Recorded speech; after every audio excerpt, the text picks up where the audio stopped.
സംസ്ഥാനത്ത് കഴിഞ്ഞ 9 കൊല്ലത്തിനിടെ 453 മത്സ്യത്തൊഴിലാളികളുടെ ജീവൻ കടലിൽ പൊലിഞ്ഞു. ഇതിൽ 110 പേരുടെ മൃതദേഹങ്ങൾ ഇനിയും കണ്ടെത്താൻ കഴിഞ്ഞിട്ടില്ല. ഈ അപകടങ്ങൾക്ക് കാരണമെന്താണ്? മരിച്ചവർക്ക് നഷ്ടപരിഹാരം എന്തെങ്കിലും കിട്ടിയോ? റിപ്പോർട്ട്.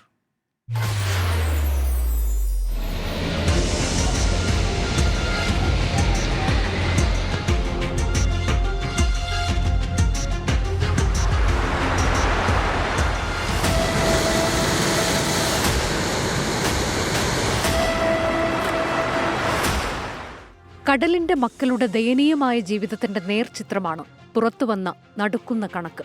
ഫിഷറീസ് വകുപ്പ് സർക്കാരിന് നൽകിയ കണക്ക് പ്രകാരം 9 വർഷത്തിനിടെ 1833 യാനങ്ങൾ അപകടത്തിൽപ്പെട്ടു.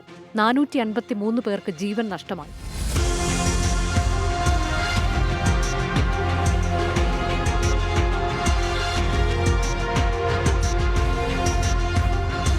മത്സ്യബന്ധന യാനങ്ങളുടെ അപകടങ്ങളുമായി ബന്ധപ്പെട്ട് 20 കോടി രൂപയിലധികം നഷ്ടപരിഹാരം നൽകിയിട്ടുണ്ട്. മുഖ്യമന്ത്രിയുടെ ദുരിതാശ്വാസ നിധിയിൽ നിന്ന് 17.95 കോടി രൂപയും സ്റ്റേറ്റ് ഡിസാസ്റ്റർ റിലീഫ് ഫണ്ടിൽ നിന്ന് 2.22 കോടി രൂപയും ഇൻഷുറൻസ് ക്ലെയിമായി 63.06 ലക്ഷം രൂപയുമാണ് നൽകിയത്. മരിച്ചവരുടെ ആശ്രിതർക്ക് കേരള മത്സ്യത്തൊഴിലാളി ക്ഷേമനിധി ബോർഡ് മുഖേന ഗ്രൂപ്പ് ഇൻഷുറൻസ് ഇനത്തിൽ 38.27 കോടി രൂപ അനുവദിച്ചു.